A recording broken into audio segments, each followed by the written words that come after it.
ನಡಿ ಈಗ ಶುರು ಮಾಡೋಣ.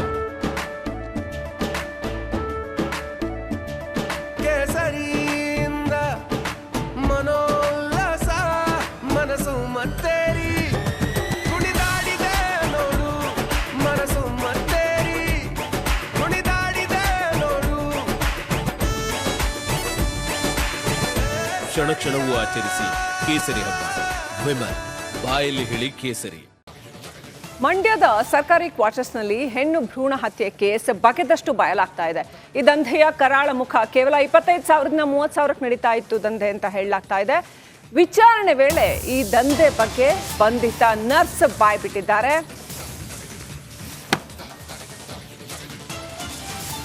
ಸ್ಕ್ಯಾನಿಂಗ್ ಸೆಂಟರ್ಗೆ ಬರ್ತಾ ಇದ್ದಂತಹ ಗರ್ಭಿಣಿಯರಿಗೆ ಗಾಳ ಹಾಕಲಾಗ್ತಾ ಇತ್ತು. ಹೆಣ್ಣು ಮಕ್ಕಳ ಬಗ್ಗೆ ನಿರಾಸಕ್ತಿ ತೋರಿಸಿದ್ರೆ ಭ್ರೂಣಲಿಂಗ ಪರೀಕ್ಷೆ ಮಾಡಿಸ್ಕೊಂಡೇ ಬನ್ನಿ ಅಂತ ಹೇಳಲಾಗ್ತಾ ಇತ್ತು. ಹೇಗೆ ನಡೀತಾ ಇತ್ತು ಈ ಸ್ಕ್ಯಾನಿಂಗ್ ಸೆಂಟರ್ಗೆ ಬರುವಂತಹ ಗರ್ಭಿಣಿಯರನ್ನೇ ಟಾರ್ಗೆಟ್ ಮಾಡಿ ಇಡೀ ಒಂದು ಕರಾಳ ದಂಧೆ ಹೇಗೆ ನಡೀತಾ ಇತ್ತು? 2ನೇ ಮಗುವಿನ ಸ್ಕ್ಯಾನಿಂಗ್ಗೆ ಬರ್ತಾ ಇದ್ದವ್ರನ್ನ ಜಾಸ್ತಿ ಟಾರ್ಗೆಟ್ ಮಾಡಲಾಗ್ತಾ ಇತ್ತು. ಹೆಣ್ಣು ಮಗು ಬಗ್ಗೆ ನಿರಾಸಕ್ತಿ ತೋರಿಸಿದ್ರೆ ಭ್ರೂಣಲಿಂಗ ಪರೀಕ್ಷೆ ಮಾಡಿಸೋದಕ್ಕೆ ಹೇಳಲಾಗ್ತಾ ಇತ್ತು. ಅದಕ್ಕೆ ಒಪ್ಕೊಂಡ್ರೆ ಆಮೇಲೆ ಒಂಟಿ ಮನೆಯಲ್ಲಿ ಸ್ಕ್ಯಾನಿಂಗ್ ನಡೀತಾ ಇತ್ತು. ಅದು ಹೆಣ್ಣು ಭ್ರೂಣ ಅಂತ ಖಚಿತ ಆದರೆ ಕ್ವಾರ್ಟರ್ಸ್ನಲ್ಲಿ ಅಬಾರ್ಷನ್ ಮಾಡಲಾಗ್ತಾ ಇತ್ತು.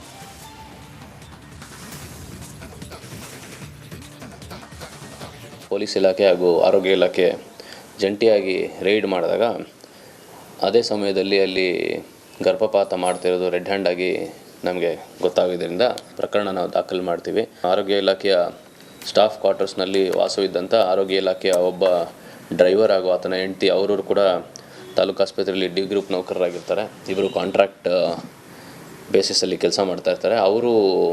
ಅವ್ರ ಮನೆಯಲ್ಲಿ ಕೃತ್ಯ ಮಾಡ್ತಿದ್ದು ಕಂಡು ಬರುತ್ತೆ. ಮತ್ತು ಅವರ ಜೊತೆಗೆ ಆ ಸಮಯದಲ್ಲಿ ಮನೆಯಲ್ಲಿ ಇಬ್ಬರು ಹೆಂಗಸರು, ಒಂದು ಏನು ಈ ಡಿ ಗ್ರೂಪ್ ನೌಕರ ಮಹಿಳೆ ಇರ್ತಾರೆ ಅವರ ತಾಯಿ, ಮತ್ತೊಬ್ಬರು ಪಾಂಡವಪುರದ ಖಾಸಗಿ ಆಸ್ಪತ್ರೆಯ ಒಬ್ಬರು ಸಹಾಯಕಿ ನರ್ಸ್ ಟೈಪ್. ಈ 4 ಜನನ ನಾವು ಅವತ್ತು ದಸ್ತಗಿರಿ ಮಾಡ್ತೀವಿ. ಈ ಪ್ರಕರಣದಲ್ಲಿ ನಾವು ಈ 4 ಜನ ಆರೋಪಿಗಳಲ್ದಲೆ ಈ ಒಂದು ಏನು ಪ್ರೋಸೆಸ್ ಇದೆ ಆ ಪ್ರೋಸೆಸ್ಗೆ ಯಾರ್ಯಾರು ಹೆಲ್ಪ್ ಮಾಡಿದ್ರು ಅಂತ ನಾವು ವಿಚಾರಣೆ ಶುರು ಮಾಡಿದಾಗ ಇನ್ನೂ ಒಂದು 5 ಜನ ಆರೋಪಿಗಳು ಇದರಲ್ಲಿ ಭಾಗಿಯಾಗಿರೋದು ನಮಗೆ ಗೊತ್ತಾಗುತ್ತೆ. ಪೊಲೀಸ್ ಇಲಾಖೆ ಹಾಗೂ ಆರೋಗ್ಯ ಇಲಾಖೆ ಜಂಟಿಯಾಗಿ ರೈಡ್ ಮಾಡಿದಾಗ ಅದೇ ಸಮಯದಲ್ಲಿ ಅಲ್ಲಿ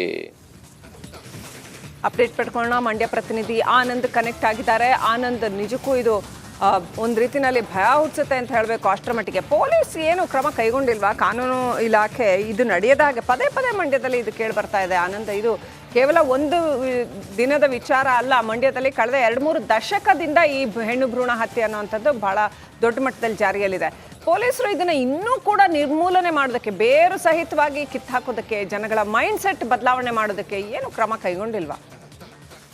ಶ್ರುತಿ, ಮಂಡ್ಯದಲ್ಲಿ ನೀವು ಹೇಳ್ದಂಗೆ ಮೇಲಿಂದ ಮೇಲೆ ಹೆಣ್ಣು ಭ್ರೂಣ ಹತ್ಯೆ ಅಂತ ಪ್ರಕರಣಗಳು ಬೆಳಕಿಗೆ ಬರ್ತಾ ಇರುವಂತದ್ದು. ಕಳೆದ ಮೇ 5ನೇ ತಾರೀಕು ರಾತ್ರಿ ಸರ್ಕಾರಿ ಹೆಲ್ತ್ ಕ್ವಾರ್ಟರ್ಸ್ ನಲ್ಲಿ ಹೆಣ್ಣು ಭ್ರೂಣ ಹತ್ಯೆ ನಡೆಸ್ತಾ ಇರ್ಬೇಕಾದ್ರೆ ಸ್ಥಳೀಯರೊಬ್ರು ಮಾಹಿತಿ ನೀಡಿದ್ರು. ಅದಾದ ನಂತರ ಪೊಲೀಸ್ ಇಲಾಖೆ ಹಾಗೂ ಆರೋಗ್ಯ ಇಲಾಖೆ ಅಧಿಕಾರಿಗಳು ದಾಳಿ ಮಾಡಿದ್ರು. ಹೆಡ್ ಹ್ಯಾಂಡ್ ಆಗಿ ಏನು ಇಬ್ರು ಅಂದ್ರೆ ಅಲ್ಲಿ ಆರೋಪಿಗಳು ಸಿಲುಕಿದ್ರು.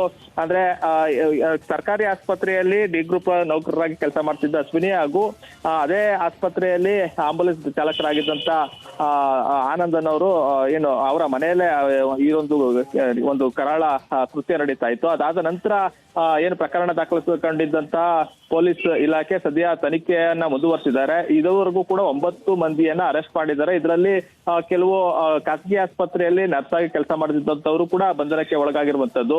ಇನ್ನು ಈ ಒಂದು ಜಾಲ ವ್ಯವಸ್ಥಿತವಾಗಿ ನಡೀತಾ ಇತ್ತು. ಅಂದ್ರೆ ಇವರು ಸ್ಕ್ಯಾನಿಂಗ್ ಸೆಂಟರ್ಗಳಲ್ಲಿ ಮಧ್ಯವರ್ತಿಗಳನ್ನ ಬಿಡ್ತಿದ್ರು. ಅಲ್ಲಿ ಮಧ್ಯವರ್ತಿಗಳು ಯಾರು 2ನೇ ಮಗು ಅಥವಾ 3ನೇ ಮಗುಗೆ ಬಂದಿರ್ತಾರೆ ಅವ್ರಿಗೆ ಮೊದಲೇ ಹೆಣ್ಣಿದ್ರೆ ಅಂತ ಗರ್ಭಿಣಿಯರು ಹಾಗೂ ಅವರ ಕುಟುಂಬದವರನ್ನ ಟಾರ್ಗೆಟ್ ಮಾಡ್ತಿದ್ರು. ಅವ್ರಿಗೆ ನಿಮ್ಗೆ ಹೆಣ್ಣು ಮಗು ಏನೋ ಆಸಕ್ತಿ ಇದೆಯಾ ಅನ್ನೋದನ್ನ ಮೊದಲು ಪರಿಚಯ ಮಾಡ್ಕೊಂಡು ಆನಂತರ ಕೇಳ್ತಿದ್ರು. ಯಾರಿಗೆ ಹೆಣ್ಣು ಮಗು ಮೇಲೆ ನಿರಾಸಕ್ತಿ ಇರ್ತಿತ್ತು ಅವರನ್ನ ಅವ್ರಿಗೆ ಈ ಸ್ಕ್ಯಾನಿಂಗ್ ಅಂದ್ರೆ ಲಿಂಗ ಪತ್ತೆ ಅಂದ್ರೆ ಭ್ರೂಣ ಲಿಂಗ ಪತ್ತೆ ಬಗ್ಗೆ ಮಾಹಿತಿಯನ್ನ ಕೊಡ್ತಿದ್ರು. ಅಲ್ಲಿ ಅವರನ್ನ ಆ ಒಂದು ಗೌಪ್ಯವಾಗಿ ಒಂದು ಸ್ಥಳಕ್ಕೆ ಬರಕ್ ಹೇಳ್ತಿದ್ರು. ಅವ್ರೇನಾದ್ರೂ ಕೂಡ ಅಲ್ಲಿಗೆ ಬಂದಂತ ಸಂದರ್ಭದಲ್ಲಿ ಖಾಸಗಿ ವಾಹನದಲ್ಲಿ ಒಂಟಿ ಮನೆಗೆ ಕರ್ಕೊಂಡೋಗಿ ಆ ನಂತರ ಅಲ್ಲಿ ಭ್ರೂಣ ಲಿಂಗವನ್ನ ಪತ್ತೆ ಆಗ್ತಿತ್ತು. ಆ ಭ್ರೂಣ ಲಿಂಗ ಪತ್ತೆಯಾಗಿ ಅಲ್ಲಿ ಹೆಣ್ಣು ಅಂತ ಕನ್ಫರ್ಮ್ ಆಗ್ತಿದ್ದಂತೆ ಅವರನ್ನ ಪಾಂಡುಪುರಕ್ಕೆ ಶಿಫ್ಟ್ ಮಾಡ್ಲಾಗ್ತಾ ಇತ್ತು. ಪಾಂಡುಪುರದ ಲಾಡ್ಜ್ ಒಂದರಲ್ಲಿ ಇರಿಸಿ ಅವ್ರಿಗೆ All right. ಗರ್ಭ ಅಲ್ಲಿ ಒಂದು ಟ್ಯಾಬ್ಲೆಟ್ ಅನ್ನ ಕೊಡ್ತಿದ್ರು. ಅವ್ರ ಹೊಟ್ಟೆ ಎಸ್